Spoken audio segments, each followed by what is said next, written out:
राधे राधे दोस्तों। आशा करती हूँ आप सब लोग खुश होंगे, स्वस्थ होंगे। दोस्तों, आगे बढ़ने से पहले मैं आपसे एक बात कहना चाहती हूँ।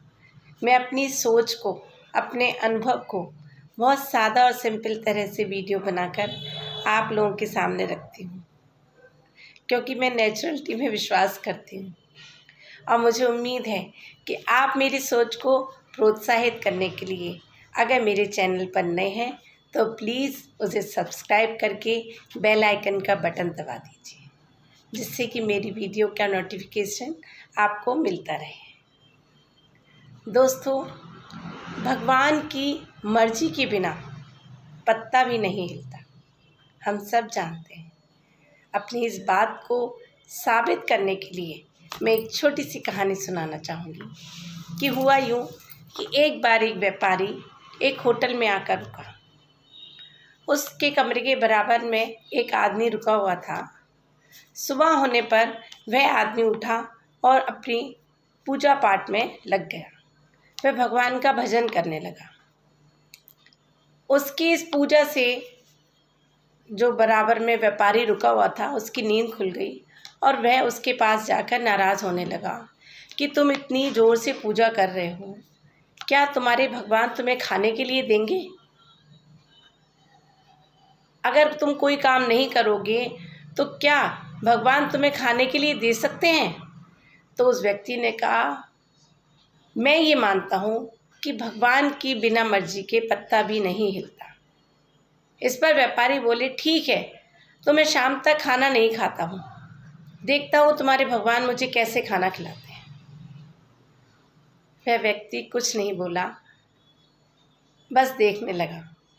व्यापारी फिर बोला कि अगर तुम्हारे भगवान ने मुझे शाम तक खाना खिला दिया मेरी बिना मर्जी के, तो मैं भी आज से तुम्हारा चेला यानी कि तुम्हारा शागिर्द हो जाऊंगा, और नहीं तो तुम्हें इस बात को मानना पड़ेगा कि भगवान नहीं, इंसान स्वयं सब कुछ करता है।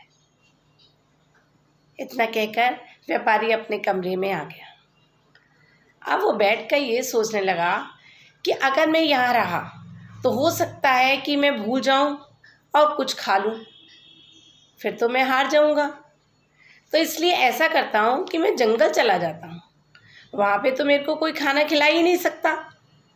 ये सोचकर वो जंगल जाकर एक पेड़ के ऊपर चढ़कर बैठ जाता है। थोड़ी देर में ही वहाँ पे एक बंजारों की टोली आती है और उस पेड़ के नीचे अपना खाना वगैरह बनाकर वो लोग रहने लगते हैं और खाना वगैरह तैयार कर रहे हैं।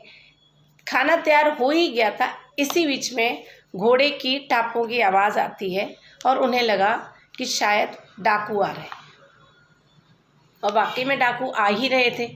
तो ये देखकर वह बंजारे वहाँ से भाग जाते हैं। अब बंजारों का खाना तैयार उस पेड़ के नीचे रखा हुआ है।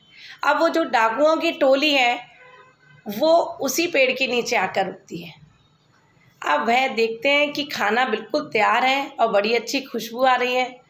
तो वह खाना खाने के लिए जैसे ही आगे बढ़ते हैं तो उनका सरदार उन्हें रोकता है, बोला, रुको, हो सकता है ये किसी की चाल हो हमें मारने की, ये किसी ने जाल बिछाया हो, देखो आसपास कोई है तो नहीं।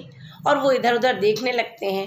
अब जब डाकुओं के हाथ में तलवारें देख के वो बेचारा व्यापारी जो ऊपर बैठा था वो थर थर काँपने लगता है, और उसके काँपने से पेड़ के पत्ते हिलने लगे। और जैसे ही हिलने लगे पेड़ के पत्ते तो वो जो सरदार था उसने ऊपर देखा, उसने कहा, देखो वहाँ कोई है, और उसको नीचे उतारा गया। सरदार ने कहा, क्यों, तुमने ये हमको मारने के लिए जाल बिछाया है? तो वह व्यापारी बोला, नहीं सरदार, मैंने तो ये सब कुछ नहीं करा। उन्होंने कहा, नहीं करा तो इस खाने को खा के दिखाओ। अब वो व्यक्ति बेचारा क्या करे, उसने कहा, नहीं सरदार, मैं खाना नहीं खा सकता।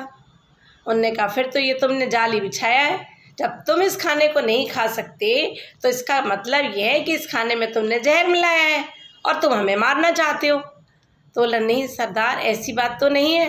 उन्होंने कहा, ऐसी बात नहीं है, इसको पकड़ो और ज़बरदस्ती इसके मुंह में खाना ठूसो। उसको पकड़ा गया और सरदार के कहने पर एक व्यक्ति ने उस एक डाकू ने उसके मुंह में ज़बरदस्ती खाना खिला दिया। इसके बाद खाने में तो जहर था ही नहीं, वह उसको भी कुछ नहीं हुआ और सरदार भी समझ गए कि ये कोई चालाकी या हमारे खिलाफ साजिश नहीं है। कहानी यहीं ख़त्म नहीं हुई। इसके बाद वह व्यक्ति वापस होटल आया और उसने आकर भगवान के सामने खड़े होकर कहा कि भगवान, वाकई में तुम्हारी लीला न्यारी है। और उसके बाद से वो भी इस बात को समझ गया कि भगवान की मर्जी के बिना पत्ता भी नहीं हिलता। राधे राधे।